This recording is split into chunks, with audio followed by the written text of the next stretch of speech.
Okay, looks like we have plenty of people in, so I think we should make a start.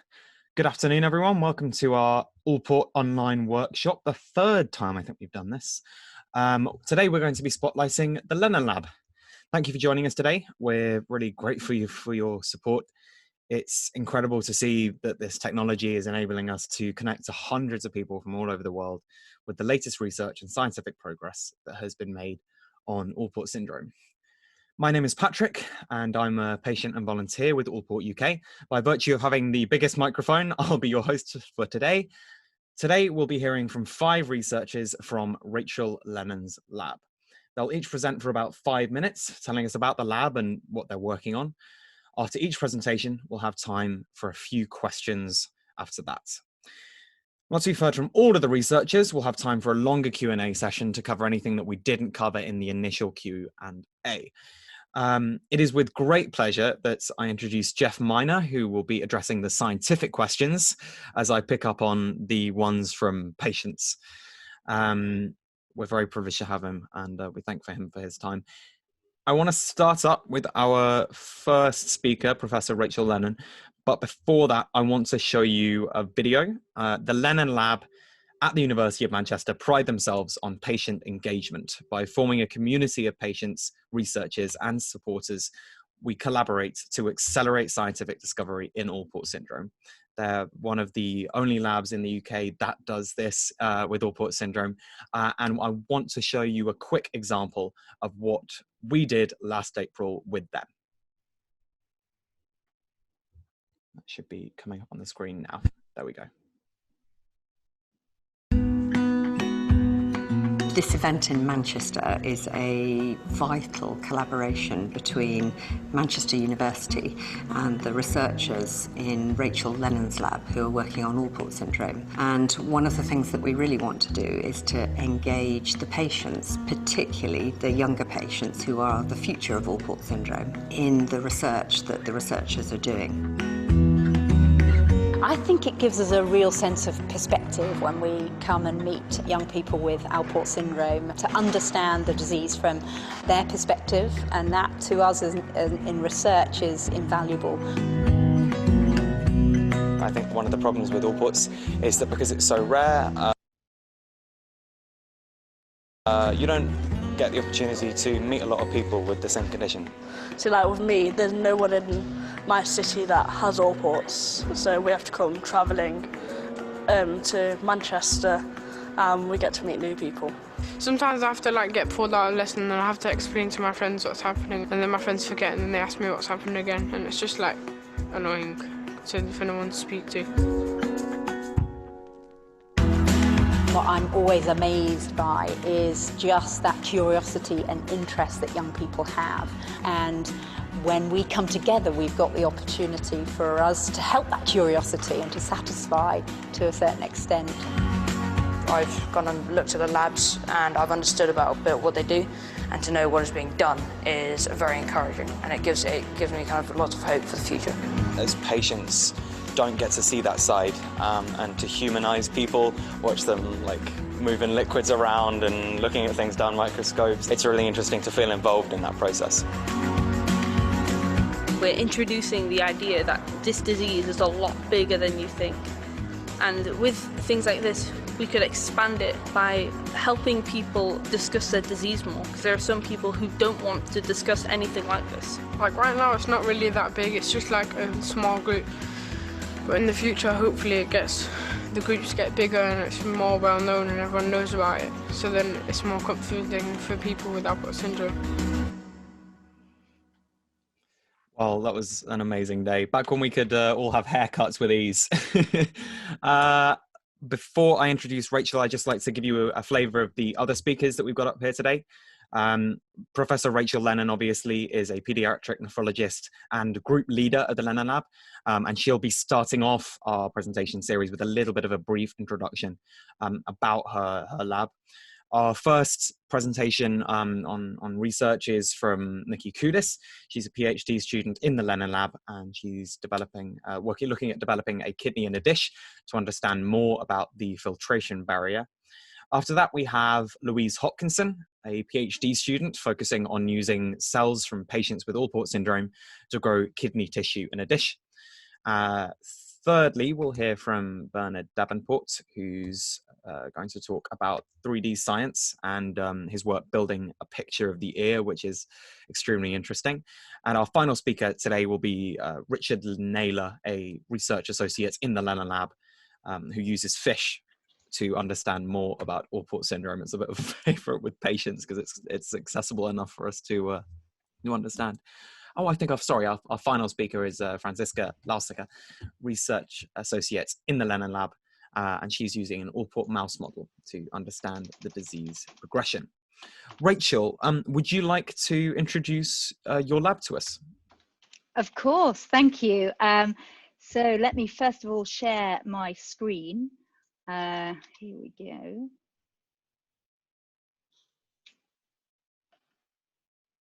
Okay, can you all see that, and can you all hear me? Good, and we can hear you loud and clear. Brilliant, excellent. First of all, I'd say it's a really great pleasure to have a spotlight, the first Alport online workshop lab spotlight on the Lennon lab. I'll introduce some of the members as I go through the talk, but collectively here we are as a group enjoying some time out of the lab about this time last year. And actually this year is the 10-year anniversary of the start of the lab, so it's quite a special year. So we're based at the University of Manchester in the Wellcome Centre for Cell Matrix Research. And I should say I'm a paediatric nephrologist and I'm the team leader for the Lennon lab.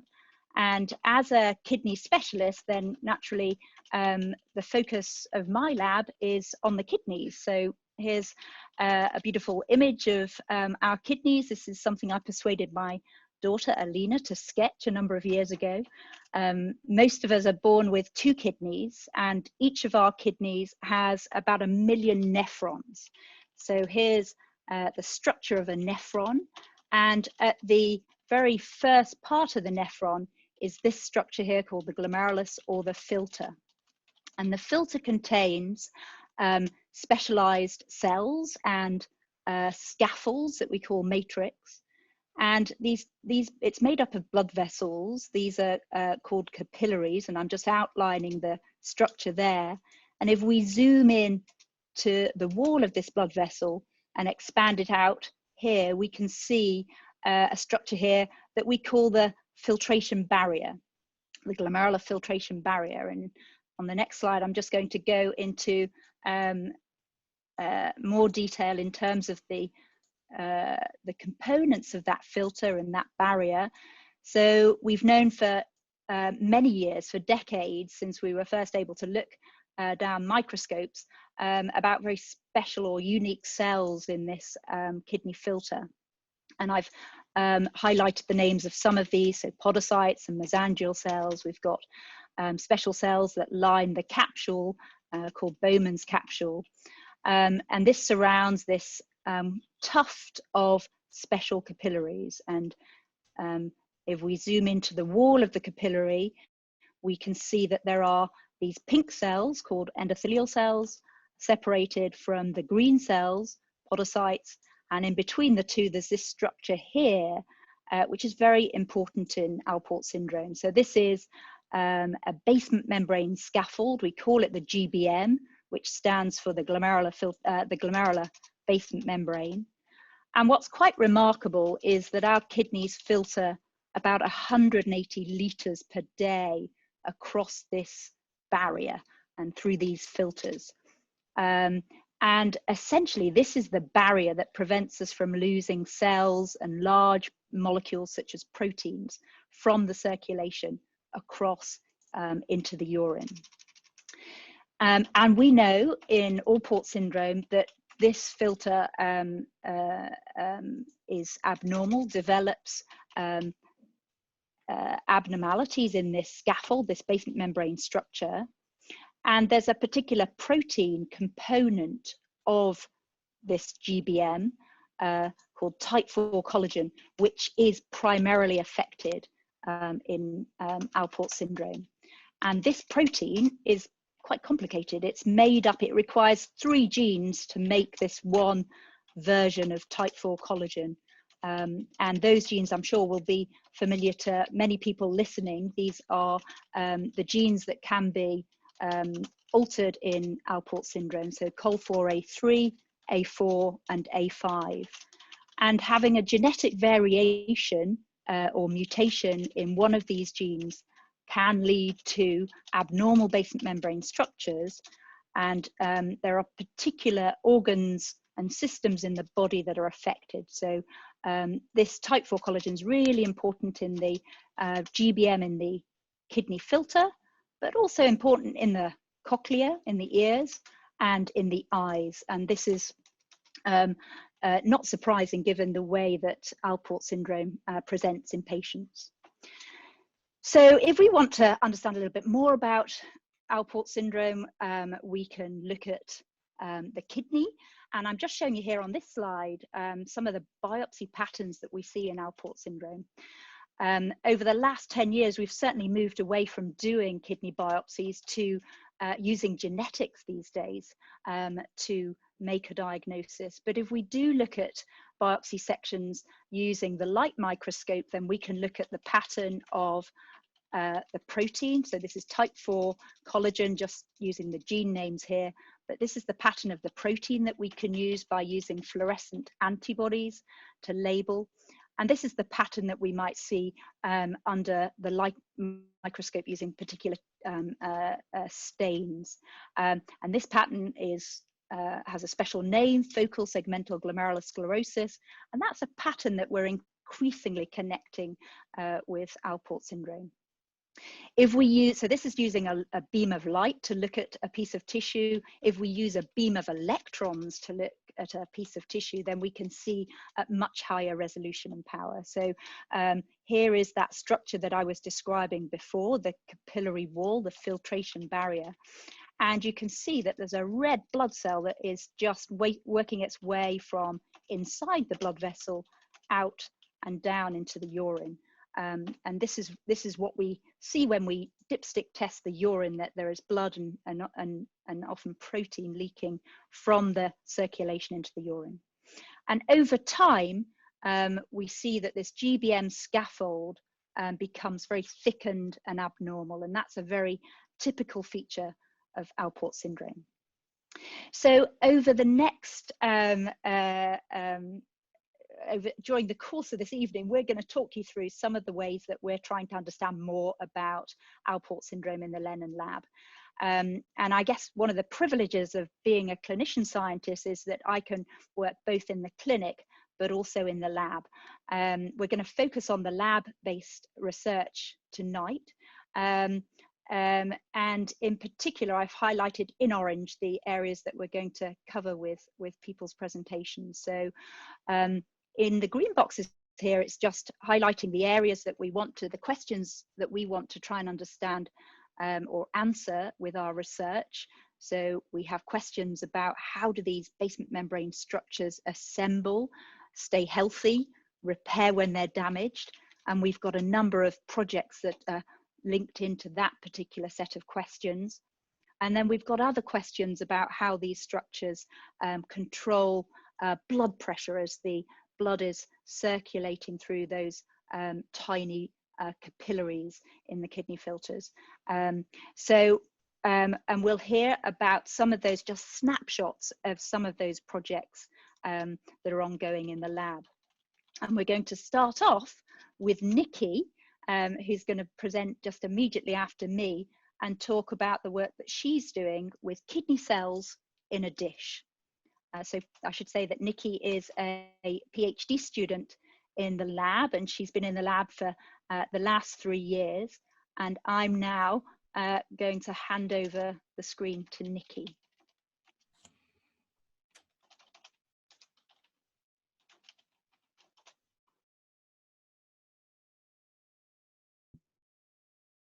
Can everyone hear me? You're looking great, Nikki. We can see everything perfectly. Okay, great. Thanks, Rachel. So I'm Nikki Koudis, and I'm a PhD student in Rachel's lab at the University of Manchester. And here's a picture of me in the lab. and this is a photo of the lab group on our day out when we went cycling to the Peak District. And so my project is I'm essentially trying to develop a kidney in a dish. And I know that some of you might be wondering what researchers can do whilst we're at home, and so I've been spending a lot of time collating my results and planning future experiments so that as soon as I get back to the lab, I'll be able to start experiments again. So Rachel's already nicely explained this diagram, and the section of the kidney that I work on is the glomerular filtration barrier, so the kidney filter. So as Rachel said, it consists of 2 different cell types. So we've got the podocytes in green, and in pink are the endothelial cells. And in between, we have the basement membrane, which is formed from many different proteins. So essentially what I'm trying to do is develop this in a dish in the lab. So how I do this is I use human kidney cells, and I use human kidney cells because they're a quick system, they're reproducible, and they're easily manipulated. So I use podocytes and endothelial cells, and I grow them in dishes so that they cover the area completely, and then I can lift them off as a cell sheet. So this is the process of me lifting off a cell sheet. So I grow them on these cover slips, and then I can pipette liquid around the edges and lift off a sheet of cells. And it's kind of like peeling off a sticker. And then I can transfer these cell sheets to different dishes or onto different surfaces, depending what I want to then do with it. So the idea is that I layer 2 cell sheets. So I would have a sheet of endothelial cells and the podocytes, and then the cells will lay down proteins, forming a basement membrane-like structure. So once I've got this filter in a dish, I can take it a step further. So I can transfer this filter in a dish onto a surface, and so I transfer it to a surface that's got holes in it. So the cells will cover the holes, and then I can place it into this device, which allows me to apply the flow of liquid, so mimicking the blood flow. And so I have flow of liquid that passes across the top of the cells, and in this particular device, the liquid can also pass down across the barrier. So it's a good system in the sense that I'm able to test the functionality of the barrier and whether it's permeable. So I would be able to measure the permeability of proteins. And on first look, when I do some imaging, so in blue are cells and in grey is collagen, as Rachel mentioned before, it's a component of the basement membrane. I can see from this, so this is over a hole, and I can see that the cells are still covering the hole, so the flow of liquid isn't affecting them too much. They are dipping slightly, which is just a result of the pressure that comes from the liquid. But this is a good starting point so that we know that this system has got potential. And then when I look in more detail, what I can see is just when the cells are in static, the collagen is quite spread out, but when it even just after 24 hours in flow, the collagen starts to form these networks, which is more similar to the human kidney filter. So this just tells me that it's a good system, and it's ready to use as a tool to study how the healthy filtration barrier functions. And how we can then use this for Alport syndrome, we can potentially incorporate patient cells. And by doing this, we can study the difference between the filtration barrier in Alport syndrome versus the filtration barrier in a healthy individual. And we can look at the differences and try and understand the mechanisms of how the changes happen in Alport syndrome. And ultimately, we could screen chemicals that might be able to dampen these changes in Alport syndrome, and so would therefore be therapeutic. And so that's a brief summary of the research that I'm doing in Rachel's lab, and I'm happy to take questions. Okay, thank you very much, Jackie. I really appreciate it. Obviously, I've got tons before I hand over to Jeff, but if I had to pick just one. I think from a patient point of view, we'd like to know, would you potentially be looking for patient donations of cells in the future, or would the lab be looking for patient help with this project? I guess yes, there would be potential in incorporating patient cells, so donations and using primary cells.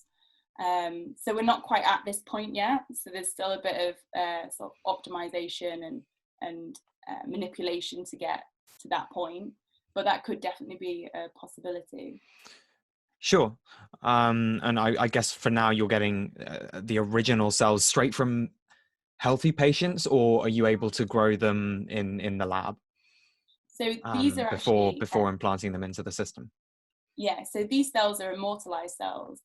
So you can buy these from companies. So they'll sell they're a cell line that has been immortalized, so they grow continuously. So they're really easy to grow, manipulate. They're consistent, reproducible. But it's not as good as if we had the original cells from individuals. So these are sort of they're not. It's not like taking it from a healthy individual and then I take those cells and put them into the model. They're immortalized, so they're a little bit hardier, I would say. Mm-hmm. That's fascinating. Thank you very much. Jeff, I'm sure you've got a few questions as well. Yes, I do. And there are also some excellent ones from the viewers, but I'll start with my own. Actually, these are relevant to mine, so I'll ask William Mason's question. Which cells are producing the collagen for that you're seeing? Is it the podocytes, the endothelial cells, or both equally?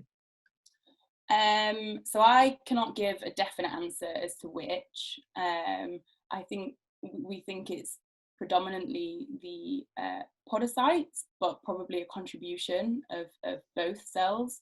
But I haven't at this moment in time looked into that to see which cells are depositing the collagen. Okay, and I was really impressed with the change in the collagen forward network when you applied the flow. So I wonder which collagen 4 chains were you staining for, and which have you found? So when I've looked at this, so I have stained for specific chains, and it is predominantly alpha 1, alpha 2. So I haven't been able to stain for alpha 3, 4, 5 at this moment in time, which it could just be that the immortalized cells aren't producing that collagen, or maybe really low levels. So I'm not quite able to detect it, but yeah, it's predominantly alpha 1, alpha 2. Okay, and a question from Steve Fry. Is this leading to some way of making 3D printed kidneys that I presume would be used for transplantation into patients? I mean, so this project that I'm working on is more using this as a tool to understand the mechanisms and try and sort of, yeah, pick apart the molecular mechanisms of a healthy filtration barrier versus a barrier in Alport syndrome, rather than it sort of going to the point where it would be transplantable. Sure, but I think your research will certainly lend some new information to people who are trying to do 3D printing of kidneys for transplantation. I hope so. Yeah. So another question, how does immortalization of these cells affect their behavior? So, I mean, it does affect their behavior. And so I think that they do lose some of their characteristics that they would have in a human body. So that it's a good, easy system to set up, but it doesn't mimic it as well as it could if they weren't immortalized cells, if they were primary cells. It definitely does, it sort of provides the model with some limitations with using immortalized cells. They lose some of their protein expression and the localization of proteins. Yeah. Correct. And in case you're not familiar with it, there's some really old literature from the maybe 1960s, if not before, about growing embryonic mouse kidneys in culture. And they will start from the pre-differentiation stage to form nephrons and glomeruli. And from what I recall, those cells, or those organoid-like structures, will make glomerular basement membrane, but I'm not sure of the composition. Are you familiar with that literature at all? Yeah, I don't think I've seen that literature. Yeah, it might be worth looking, because those certainly don't have any flow, yet they still form glomeruli, podocytes form foot processes. I'm just not sure about the glomerular basement membrane composition, but it might be worth you going back to look at that and compare to what you're seeing in your cultures. Yeah, I'll have a look at that. Long before podocytes and endothelial cells could be grown as individual cell types, I think. Very much for those questions, Jeff. I really appreciate it. I think it's just time to move on now for the purposes of time. I think now we can turn to Louise Hopkinson, who's going to be talking about using cells for patients with Alport syndrome to grow tissue in a dish. Louise, would you mind sharing your screen, please? Yeah, I'll do that now. Okay, can everybody see that? Okay. Fantastic. Looks like we can see and hear you. Go ahead. Great. So today I'm going to explain about my project. So how patients are helping us to understand Alport syndrome. And again, it's kind of similar to Nikki, my model is also in a dish. So what my focus is, a bit different to Nikki's, is the cell type. So what we've got cells that have been taken from patients. So these can be either in blood or from a skin sample. And what we can do with these cells is we can turn them into stem cells. So stem cells are the cells that you are as a baby before you form anything. These cells have the ability to form any cell type in a human. And therefore, if we give them specific cues, we can turn them in what we want to. So using these cells, these stem cells, they harbour the mutations that a patient with Alport syndrome has. So it's basically taking a bit of that person, turning it into a stem cell, so we can then test it in whichever way we want to. So the model that I'm applying these stem cells to is the kidney organoid. So a kidney organoid is this 3D structure you can see just here. It looks really tiny there, and they are pretty tiny, up to about 0.5 centimetre when they're fully grown. So what we do, we take these stem cells in 2D, so we just plate them on a dish, kind of similar to how Nikki does, and we grow them there for 7 days. So in the first few days, we feed them one signal to kind of push them towards kidney cells, and then change that to fine-tune it slightly to be a little bit more specific. So at this day 7 or day 0, we take these cells from this 2D format and we spin them down and turn them into these pellets. So you've got like a cell aggregate. So this is the start of what we call the organoid. And these are grown here for another 18 days. So it takes a minimum of 25 days to grow these organoids. It's a pretty long process. But from this, we get that 3D structure of kidney-like tissue. So what is an important question for us with these kidney organoids is, do they form basement membranes, which is the component where you find type 4 collagen, which is the protein that is altered in Alport syndrome, and does it express the right components? So you've got the alpha 3, 4, 5, which is the network where you find those mutations. So for our first look, the answer is yes. So from here, we've got the alpha 2 network, which is the early developmental. So you'll find early in the fetus before it's even born, you'll find that. and then later you'll get this development into the 3, 4, 5 network. So you can see here we've got expression of alpha 4 and alpha 5. So what this means for us, we've got this formation of this basement membrane here that you saw in this picture that Rachel showed us earlier. And what this means for us is that these kidney organoids develop enough for us to get a really early snapshot into Alport syndrome, but also into how this basement membrane forms in the kidney. So for me, for the next step is I'm going to take some Alport kidney organoids that I've grown or have been grown in the lab, and compare those to some grown that are completely normal cells. So they're not from a patient, they're from somebody healthy. And we will compare and get a good overview of the kind of proteins that might be changed in that really, really early time period, because we understand so much about Alport syndrome, but actually to find out some new changes that might happen might lead to some new therapeutics and new ways to manage disease. Okay, so I'm quite happy to take questions now. Thank you very much. I've got a really good question from someone who wants to remain anonymous. You mentioned comparing this idea of whether these organoids were actually creating basement membranes, making them applicable in Alport research. Mm-hmm. What's the utility of testing organoids versus testing full organs for perhaps drug research? Like, could you is there a difference in the reliability of data that is gained from organoids versus testing on a full kidney?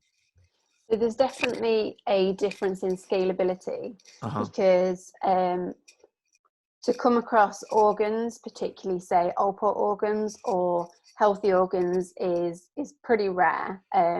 I mean, some of you guys will know from transplants that there's not enough healthy ones out there. But what organoids have is that, because I kind of said that there are these really tiny things, they're up to about 0.5 centimetre.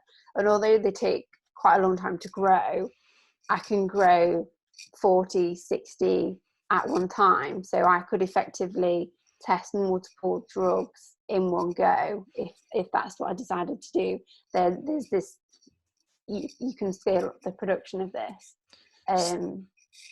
So they work more or less like a normal kidney. They're just very, very scaled down, and you can obviously grow huge numbers of them. Yeah, they are a lot smaller. They don't quite represent the full mature kidney, so they don't have blood flow because they're obviously independent of kind of any blood vessels or things like that. So they do represent quite an early stage in development. So kidney tissue that you would find in a fetus before it was born. So they are pretty immature, but they do have components of, say, the glomerulus, and they do have the basement membrane, and they do express the proteins that we're interested in. Thank you for clearing that up. Jeff, I'm sure you've got a few questions as well. Yes. So one question, it was really impressive to see the collagen 4, alpha 5, and alpha 4 chains expressed, but I wonder, were those expressed in areas where there are clusters of podocytes that would look like what we think of as a glomerulus? Yeah, so we have done a variety of staining, and we do find that there's that kind of fine almost co-localization that you find the expression of, say, podocin and nephrin are two other markers that we've looked at, and they do co-localize with the collagen 4, so it would indicate to us that they are glomerulus.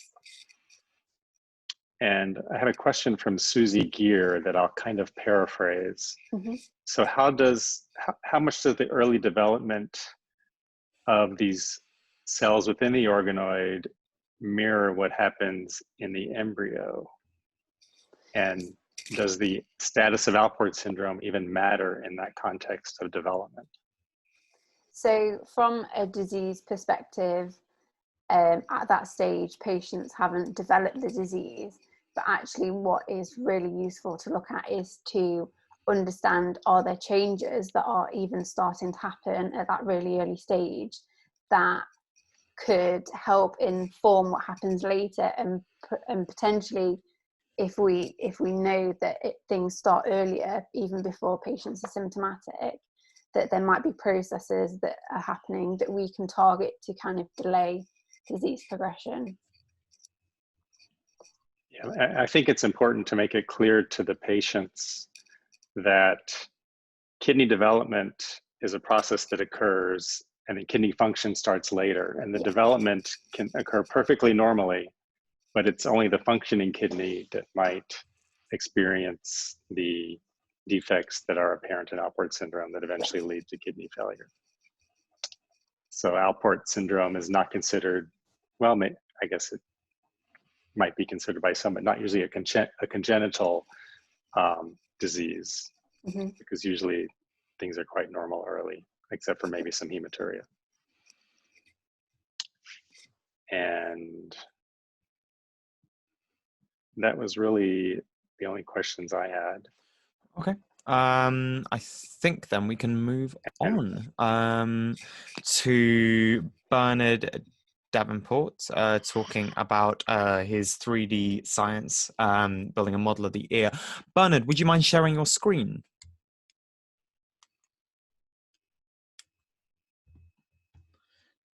Giving a bit of time to unmute yourself. Oh, there we go.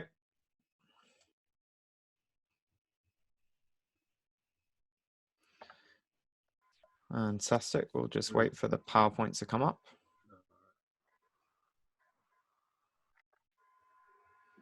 Have you got that? Looks like we can look at, hear and see you, so feel free to go ahead. Okay, so my name's Bernard, and I've been working at Manchester now for about 12 years as a research technician. So as a research technician, you do a lot of varied work. You can do anything from sort of general housekeeping and maintenance, health and safety, through to training and running experiments. And one of the things I'm involved with is getting samples and taking them and processing them to create three-dimensional models of tissue. So where do we get these samples from? Well, we get them from all over the world in collaboration with many other groups. So we'll get, for example, dog kidney from Texas. We got mouse kidney and ear from Omaha and Maine.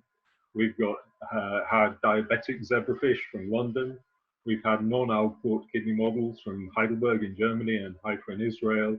And we've had mouse kidneys from mice with diabetic mothers in Brazil. We also generate our own tissue and some data, and we've shipped some of that to a group in Tennessee who are looking to do computer modeling of blood flow around kidneys. So we're well connected across the world. To get these, the groups will have their models, often the mice, and they'll extract the tissue in their labs, and then they'll preserve the tissue. So they'll treat the tissue with chemicals, which form a scaffold within the tissue and stop it degrading. And then quite simply, they send them by post, and we receive them here. So to give you an example, as many of you know, about 50% of Alport's patients will suffer some form of hearing loss. And in Omaha, in America, there's a Cosgrove group who have a mouse model of Alport's, and they're interested in the hearing changes that occur. Now, what they can do is, from the inner ear, they extract tissue from a structure called the cochlea, which on the right there with the purple arrow is that snail-like structure, which is a hollow bone structure filled with liquid, but lining the inside of the bone is tissue. Now, that structure is about 1 to 2 millimeters. It takes a lot of skill to get that, and there's very few labs in the world that can do that. But they'll extract that tissue and send it to us, and I'll stain that tissue so we can view the structures inside. And when you stain the tissue, it ends up black. Doesn't matter what it looks like at the start, you end up with a black blob on the end of a toothpick. So we put that into a plastic block, and what we then do is we take an image of the top of that block, and then we slice a layer off, and we take another image and slice a layer off, and we repeat this until we have a stack of images, and we can have up to 1,000 images of the tissue. And this is what the stria looks like, or the blood vessels in the inner ear look like. So what we're looking at here in the red, these blobs are the red blood cells. So these are the blood cells that take oxygen around the body. And around you'll see a pale grey line, and this is defining the outside of the blood vessel. So blood vessel's a tube, and we're sort of looking at it end on. But this basement membrane is similar to the basement membrane you find around blood vessels in the kidney. And similar to the kidney in Alport's, people have recorded that they see a thickening of this basement membrane. And it's a thought a thickening of this basement membrane is interfering with the movement of molecules from inside the blood vessel to the cells outside, and thereby affecting hearing. But this is just a two-dimensional image. We can do a lot more with this. By drawing round structures and using software, we can create three-dimensional models. So we can extract information, but we can also simplify the way the tissue appears to understand how it's structured. So here, the blobs that you're seeing are representing cells, and the purple and gold tubes here are the blood vessels within the inner ear. And because we have a three-dimensional structure, we can rotate it round, and what seems like quite a disordered structure, once you start rotating around, you see there's a very definite order to it. So at the bottom, you have a line of cells, which are called basal cells, and they stick the tissue to the inside of the bone of the cochlea. You have a line of blood vessels and associated cells, and you have the marginal cells on top. And the molecules migrate from the blood vessels upwards in this image through the marginal cells into the cochlea, and then onwards to help you hear. So you say, okay, these are very interesting. How does this help us with Alport disease? Well, it's a sort of relationship of form, function, and fix. So the form in this case is what the tissue looks like. We can take tissue from healthy mice, tissue from unhealthy mice, and we can compare them and see the structural changes. And that gives us information on function and how the cell is, how the tissue is behaving. And the functional information is also provided by the sorts of studies you'll be hearing before and the 2 year hereafter. And that improves our understanding. And as we improve our understanding, then we're in a better place to fix the problems that occur. And that's an example of what I do. I'm happy to take questions. Thank you very much. I just wanted you to expand on the utility of these models in perhaps understanding more about Alport syndrome. What potential applications could this building of the mouse ear have in learning more about the disease? So the problem with conventional two-dimensional images is interpreting what you're actually seeing. Mm-hmm. So if you have, for example, a small circular structure in a two-dimensional image, you don't know whether you're looking at something that's just essentially a ball that's been cut in half, or whether you're looking at something that might be a long tube that's cut in half. So actually, it helps you much better understand how cells are structured and how they behave. And probably the best example is actually in the kidney, because obviously we do this in the kidney as well, where what we're finding in Alport's is some of the podocytes, which are on the outside of that filter barrier that's been described. In Alport's disease, they show evidence of actually invading the barrier. And in 2 dimensions, that's very difficult to interpret, because all you see is tiny little circles in the thick grey membrane of the barrier. And it does not clear what that is. But it's when you have the 3-dimensional model, you can then chase those circles right through the stack, through hundreds of images if necessary. And you can follow them back and see that they actually attach to the podocyte. So being able to chase up 2-dimensional features and define them as a 3-dimensional structure can actually give us more information and therefore help us better understand how the tissue is changing than the 2-dimensional structures alone. I'm assuming this research, and I'm sorry if you've been over this already. I'm assuming this research has been done on kidneys as well, right? In terms of building up a model so of what that looks like. Specifically Alport kidneys. Yeah, I mean, we've got in stock, we've got biopsy samples or a stack from a human Alport biopsy. So we have some there. Getting human biopsies is always a challenge, or they're sort of like quite rare. And particularly getting control, because you can't chase healthy people down the street with a biopsy needle saying, I wanted to see your kidney. Health and safety, Bernard. It's gone mad. Yeah. But yes, we do have this from lots of models of Alport kidney, from dog models, from mouse models. And the technology can be applied right across, because all the other 4 projects that you're going to hear about have had or can have electron microscopy, this 3D reconstructions applied to them to get more information out. So there's almost not a project. If you're generating tissue, you can do this on that tissue and you can get more information out. And one more question, really. I was amazed in our relatively private conversation. I think 2 weeks ago, we had fewer people watching. Just the logistics of getting these mouse ears to you is absolutely nuts. You're cooperating with a lot of laboratories on that, right? Yeah, so the reason is the microscope that you need to do this, the electron microscopes, they're £1 million+ each. Mm-hmm. So there are very few universities that have them. And even within electron microscopes, the ones that can take slices off and collect those images are few and far between. So there's very few labs have that. So that's the one specialist thing, well, there's more than one specialist thing, it's one of the specialist techniques that we can offer at Manchester, because it's a core facility at Manchester University, can offer. So these groups have their own specialist skills, like the Cosgrove group. Extracting that tissue is an incredible specialist skill, but then you combine that with the specialist skill we have, and between us we can produce this data that one group alone wouldn't be able to do. And that's why we can collaborate and want to collaborate with lots of other groups, that we can access their speciality and they can access our specialities.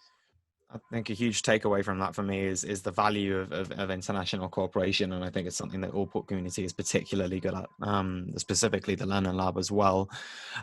Jeff, I'm assuming you've got plenty of questions for Bernard. More of a comment. I mean, I would say that for me, having studied Alport syndrome for over 25 years, the inner ear known to be affected in the disease has always been this kind of final anatomical frontier that I have so much trouble understanding. It's such a complex anatomical structure with the spiralness of it. And I think that these types of what some people would call and maybe criticize as descriptive studies are going to be really extremely important in us understanding exactly what's going wrong in Alport syndrome in the inner ear. And a question from Steve Fry, and I don't know that Bernard can actually answer this, but why do only half the patients have hearing problems? There isn't we don't have a definite answer to that.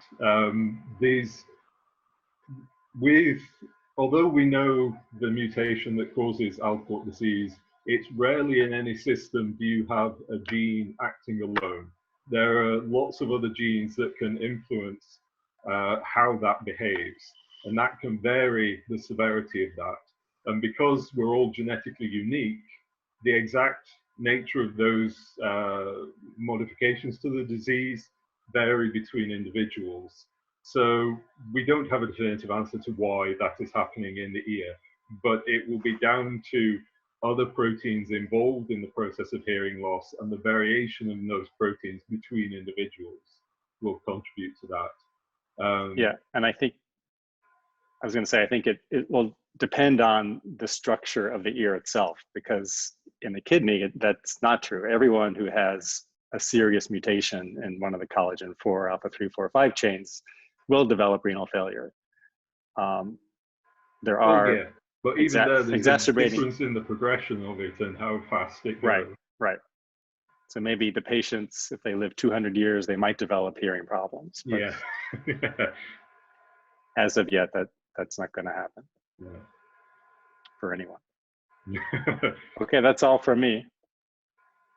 Let's move on to Richard, who's going to talk about zebrafish and Alports. I think we can see your screen, Richard. Are you unmuted? Can't quite hear you yet. Now, can you hear me? There we go. Yeah, go ahead. You've got 6 minutes. Cool, thanks, Patch. So, hello everyone, I'm Richard Naylor. So, I'm a research associate in Rachel's lab. And essentially what me and Rachel are doing is trying to establish an Alport model in the fish, in particular the zebrafish. So often the question I get asked first is, why do I use the fish to do my experiments?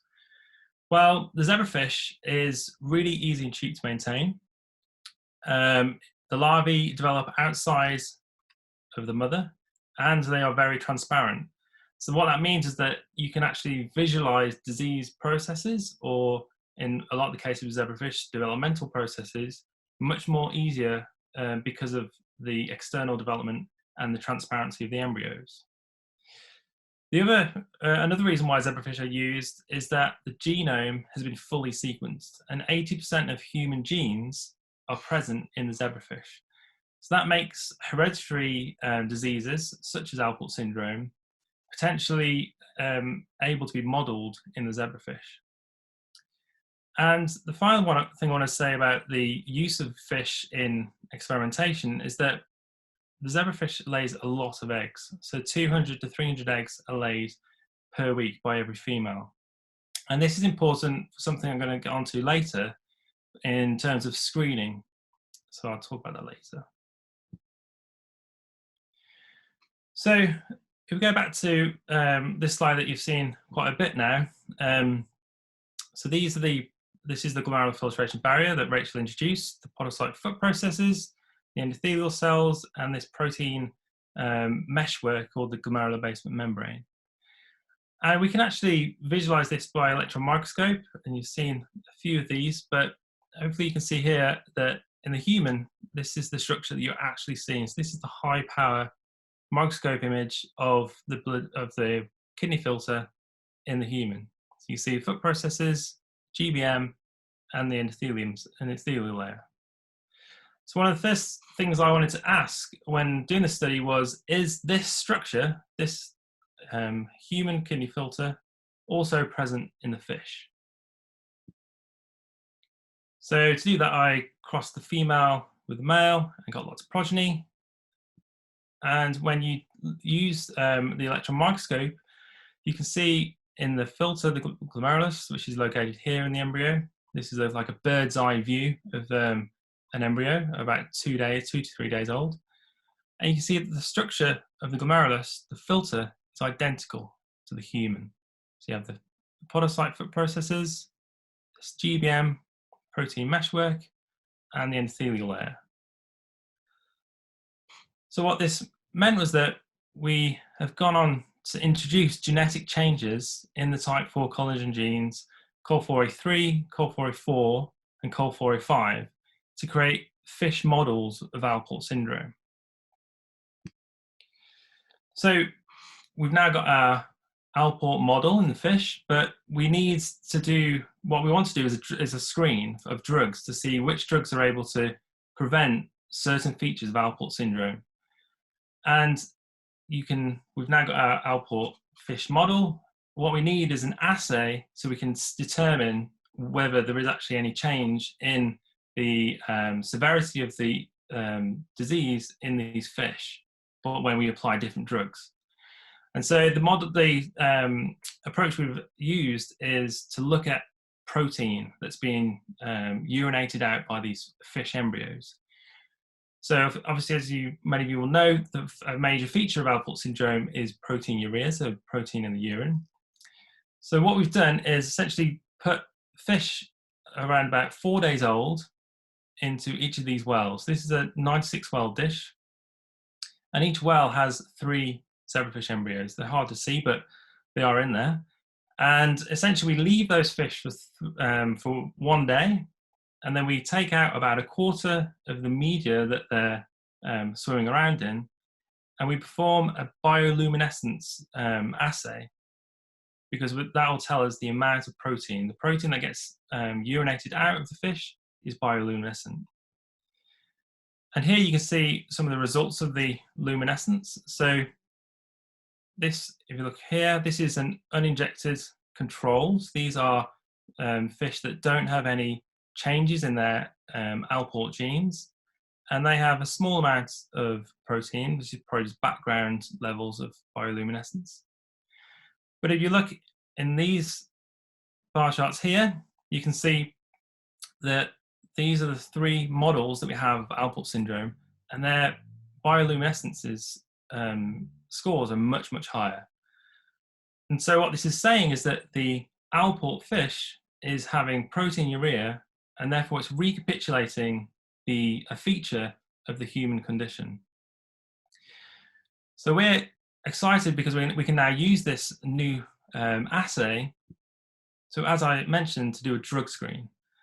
So we have a library of 1,971 chemicals, and these will be added into each individual wells, and then we'll add the fish embryos into each of these wells, and we'll see which molecules, which chemicals are able to reduce the amount of protein in the wells that's caused by the Alport syndrome condition in these fish.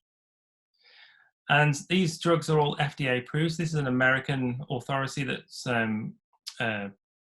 screens drugs and allows drugs to be used on humans in America.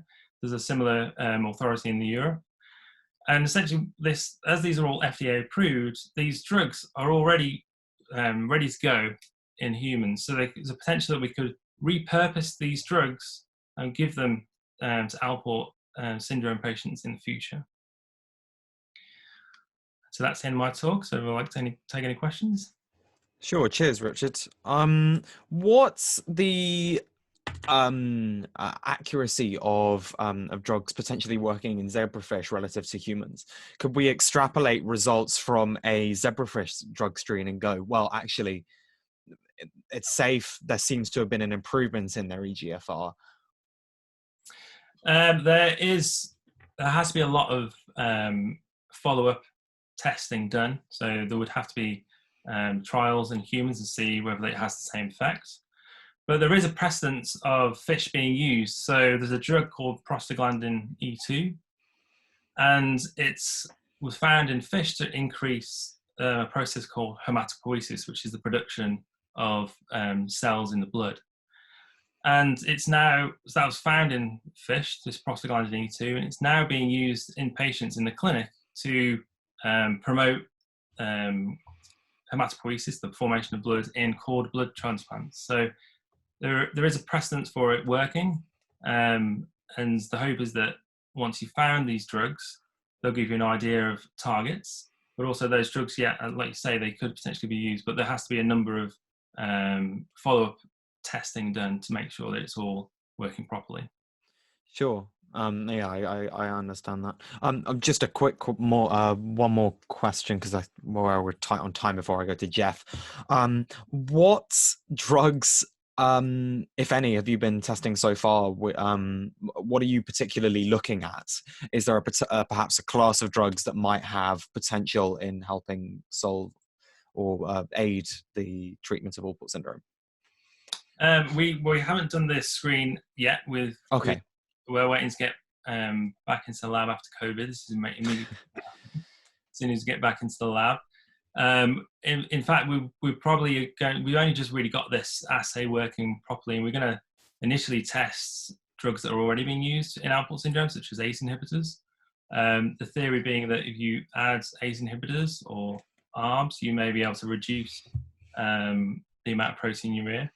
That'll test whether our system's working with more rigor. But yeah, then the full nearly 2,000 drugs will be tested, and we have no idea what we're going to find, and we hope we're going to find something. And like I mentioned before, that prostaglandin E2 was a completely random discovery, and we're hoping for something to happen along a similar line. Sure. Can't wait to see what you do in the future. It looks like Jeff has a few questions as well. I'd like to throw it over to him now.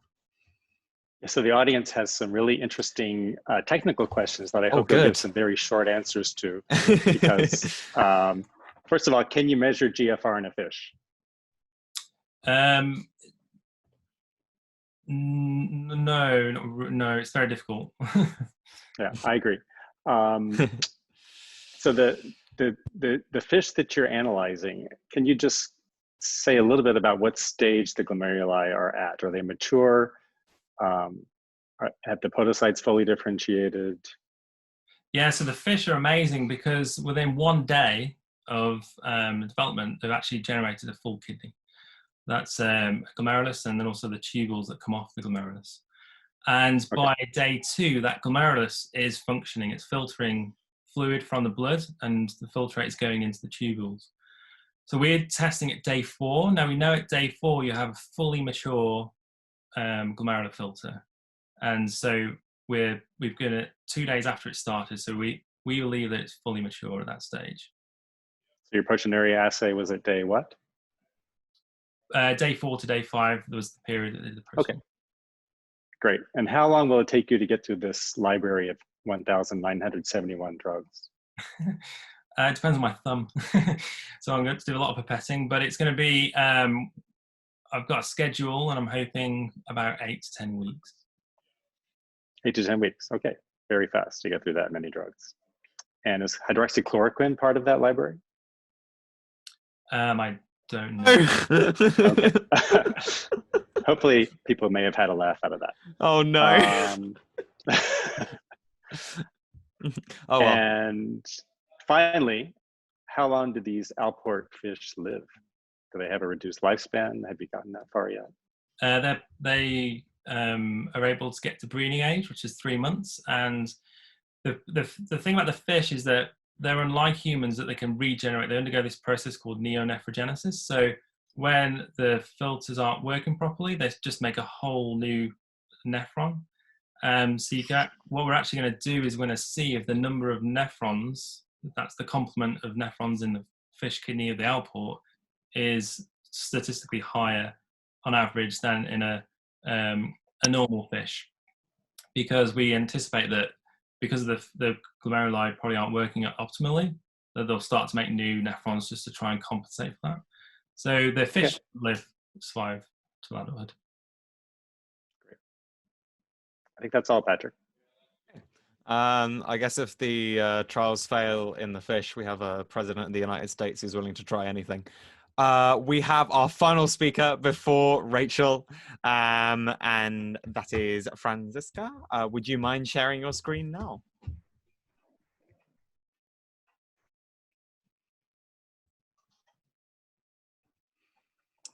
Can't quite see anything yet. Second.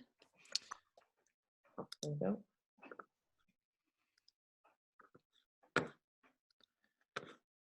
Looks like we can see you perfectly. Go ahead, Franzi. Cool. So I'm going to finish off and talk about blood pressure regulation in the kidney filter.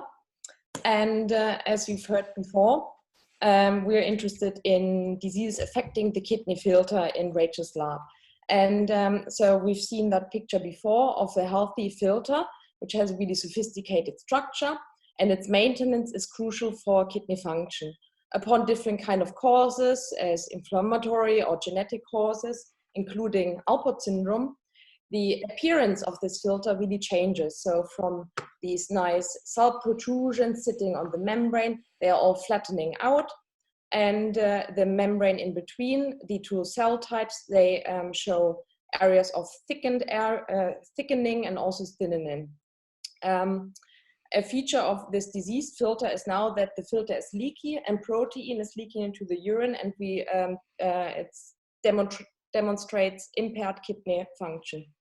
This can further then develop into end-stage renal disease, where these cells then detach completely from the membrane thickens even more, and then patients are usually facing dialysis and transplantation ultimately. Another risk factor which has been identified to really accelerate the progression from this leaky barrier into end-stage renal disease filter has been shown now that it's high blood pressure. So basically an increase of the mechanical load of the blood applied across this barrier.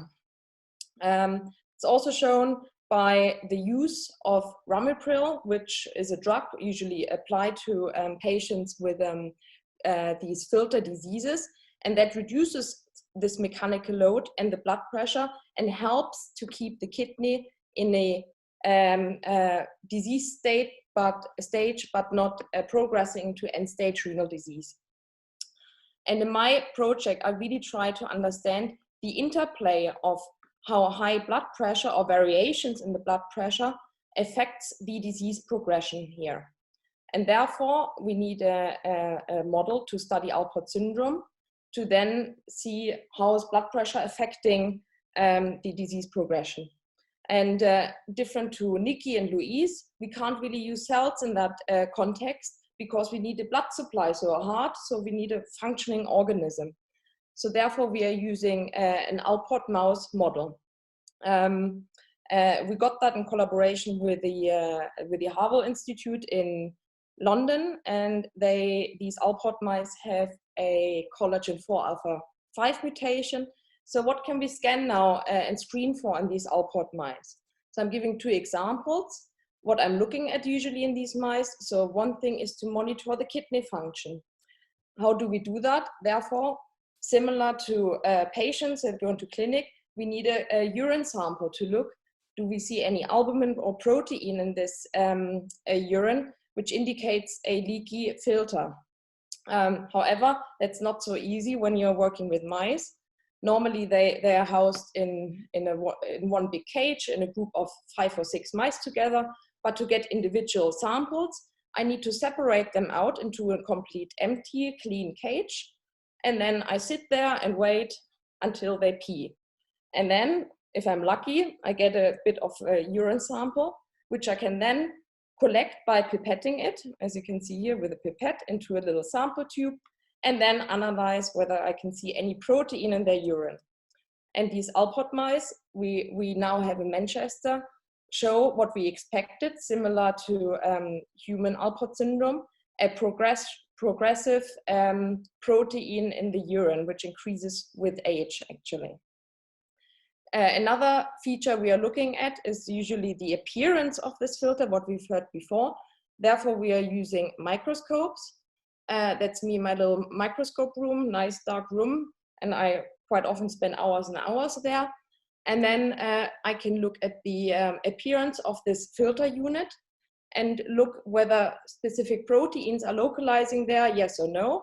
And here we can see that in the Alport filter in the bottom panel, there is no collagen 4. So that's just proves that the mutation we anticipated these mice have do actually indeed have, and it's a good model to study Alport syndrome. We can then even look with a higher magnification at this filter.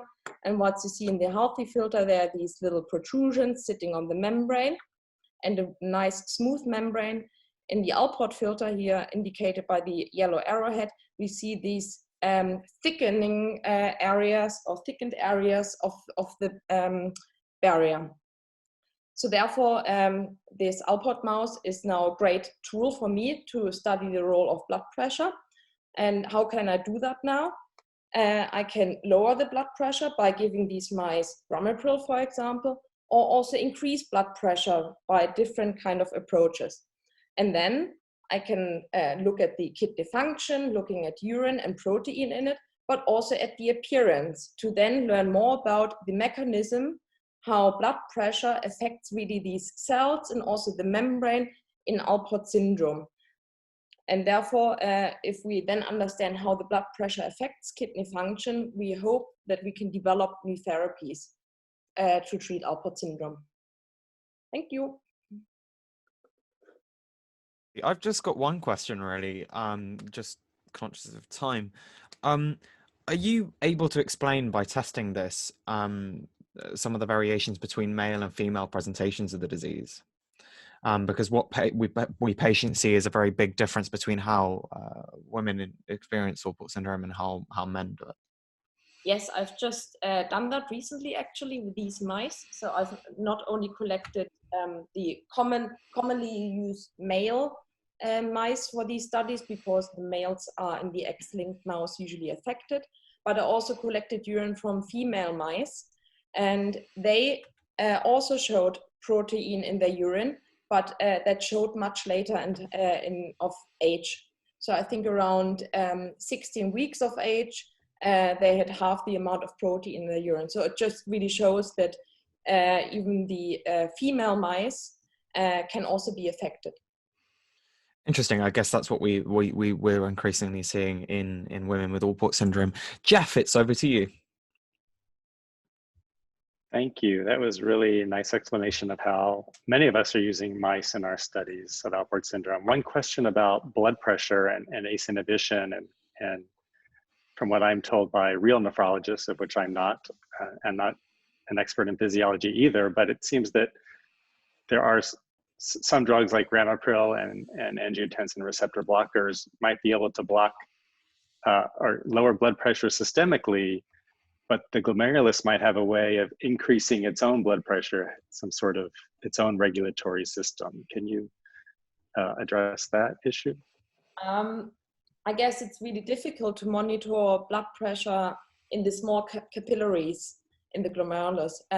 We're now aiming at the moment to do an MRI scan of the Alport mice and also normal mice, just to monitor really the blood flow and to get a little bit of an estimation of blood pressure in the glomerulus. At the moment, it's with current kind of imaging approaches, it's really difficult to estimate that, but we are trying to approach it by doing some MR scan on the blood flow in the kidney. Yes, and a question from William Mason. Why do you do urine spot collections instead of overnight metabolic cage collections? Is there an advantage? Well, we don't have any metabolic cages at the moment, so I'm trying to just go at the same time of the day every day to collect urine, to keep that at least relatively stable between the samples, so that we don't experience fluctuations like thinking going in the morning one day and going in the evening to collect urine, but it's usually at the same time of the day I'm collecting urine. And a question anonymously, how might exercise and eating healthy food reduce stress on the kidney and I guess pressure in the glomerulus? If it would. Well, I guess a low salt diet will help, because high salt diet can increase the blood pressure, but I'm also not a clinician, so I would pass that question on to Rachel kindly. Yeah. So you're using an X-linked model of Alport syndrome, correct? Yeah, so we have a question. Will your results apply to the autosomal recessive form of the disease? Your results, your findings? I guess, yes, we are hoping that it's similar. I mean, you have the autosomal mice. Yes. So maybe our results. But I assume, I would say that the X-linked male results would have complete correlation with autosomal recessive males and females. It's the X-linked females that could show differences. I think it's time, if possible, to just turn over to Rachel, and then we can do a final Q&A, round up any questions that people feel we've missed. I've noticed there's a few more already in. Rachel, I think it's down to you to sum up. Okay, so let me just share my screen one final time, and here we go. So looks like it's working perfectly. Excellent. Right, so just to sum up, hopefully that's given you a nice snapshot of a number of projects that are going on in the lab to understand in Alport syndrome and also other disorders that affect the kidney filters, the glomeruli, what takes us from this healthy filter on the left side all the way through to this scarred and non-functioning filter on the right side of the screen. So this is the healthy normal. and this is the irreversibly scarred glomerulus or filter. And so our goal with the work that we're doing in the Lennon lab is to understand more about this process. So we want to know at the level of this special filtration barrier, how this structure is assembled and maintained, how it is repaired in a healthy scenario, and what transforms it into this structure here. And so the ways that you've heard from everybody who's presented this evening are the ways that we're approaching that, and we're using different tools in the lab. So we're using cells. You've heard from Nikki and Louise about the ways that we can culture kidney cells and kidney organoids to help answer some of these questions, and how we're using animal models, fish and mice, to be able to look at that in the in vivo setting. So using a series of different approaches to try and put the pieces of the jigsaw puzzle together, and also using different technologies. So from Bernard, you heard about how we can use really powerful electron microscopy and take images through volumes of tissue to be able to kind of build up a picture of the filters and different parts of the body that we might be interested in studying. So the ultimate goal is that all of these studies that we're doing in the lab will help to address questions and inform our understanding of what goes on in Alport syndrome, and ultimately lead to finding new strategies to improve the treatment that we're able to offer. Finally, I think none of this would be possible without an amazing team in the lab, and you've just heard from a few of the team today. It's a real privilege, I have to say, to work with such an amazing gang of people. And also, I need to acknowledge our funding, without which the research wouldn't be possible. So we're supported through the Wellcome Trust, Kidney Research UK, Kidneys for Life, a Manchester-based charity, and we've funding from the Alport Syndrome Foundation on a collaborative project working on those kidney organoids that you heard Louise talk about, and that's a collaborative project with Melissa Little's lab in Melbourne. And finally, just thank you to you for listening, and to Alport UK for helping, for hosting this, and for allowing us to have a spotlight on the lab. Thank you.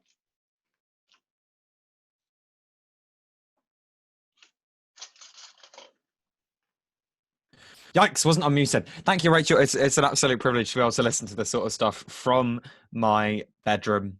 I've got a bunch of questions, obviously probably too many to cover in the next 5 minutes that we've got.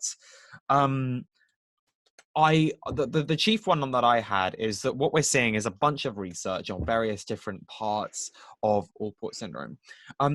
Have you yet as a lab been able to explain the variations that we've seen in hearing quality, not just between patients, but between left and right ear, and equally in the kidney? We see loads of different presentations in terms of the date that we have kidney failure at.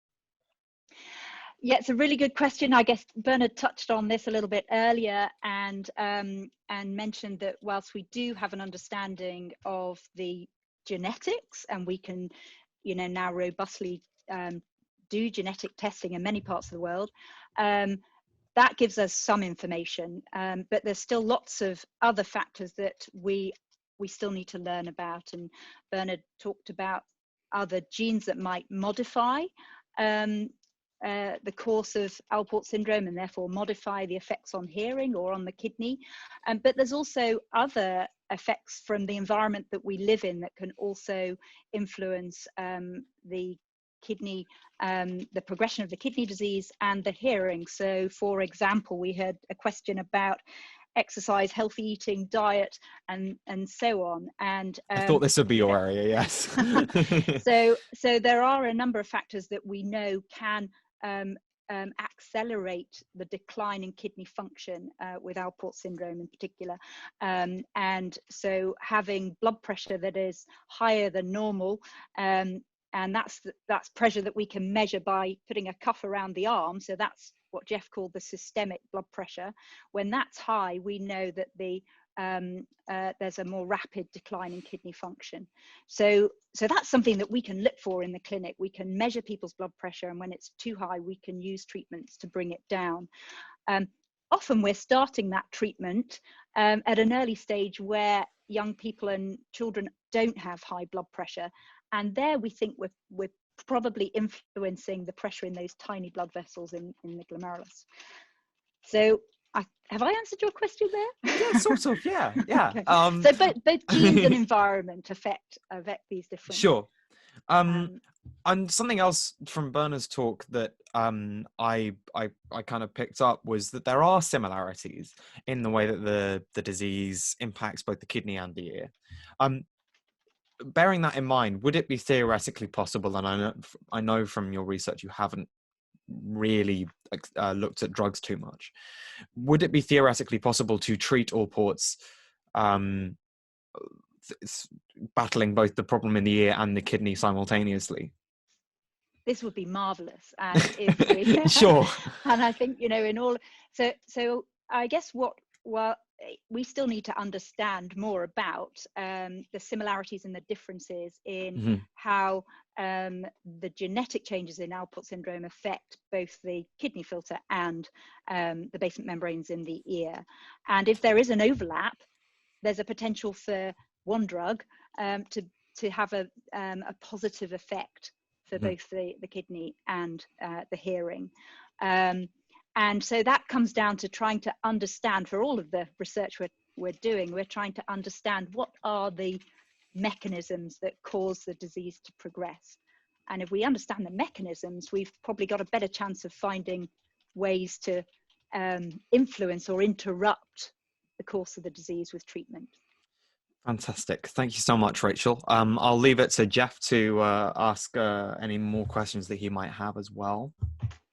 So there was just a question from Joy that you kind of alluded to, Joy Toll, about why a woman with X-linked Alport syndrome would have one ear fine and the other one have hearing problems. Oh, okay. And I think that gets, if Rachel, you can answer it if you want. Okay. So I guess in the scenario of having one healthy copy of the COL4A5 as a female with what we'd call heterozygous X-linked Alport syndrome, there's one healthy copy of that gene and one affected copy or one abnormal copy. And what's quite interesting with the genes with the X chromosome is that there is what we call X inactivation. So you have, as a female, 2 X chromosomes, and our cells will inactivate one of those. And so that's another potential explanation for why you might have a difference between hearing in one ear and another, as well as potentially some other modifiers that we've talked about, other genes and potentially environmental factors. Okay, thanks. Yeah, okay. That answers it, I think. Well, that's all for me. Patrick? No worries. I think we'll just close it out for today. I really want to thank everyone for joining us today and for giving us your feedback as well. Thanks to Dan for helping seamlessly manage all the mics, and thanks to Rebecca as well for helping out behind the scenes to make all of this work. Thank you to the speakers for putting time in during a pandemic where many of you were not able to actually access your research. It means a lot to this community that you made time to talk to us and made time to make your research accessible. My big takeaway from this is I feel extremely empowered as a patient that so much work is being put in to understand my condition. It might be rare, but clearly there's a lot of passion behind this disease, and it gives me a lot of optimism for the future. Finally, I want to thank Kidney Research UK for your sponsorship. You made this happen. We couldn't have done it without you. We hope that you guys will be able to join us for the next session. We'll be opening that up to the international Alport community again. The next workshop is on the 27th of May. That's this time next week, hopefully.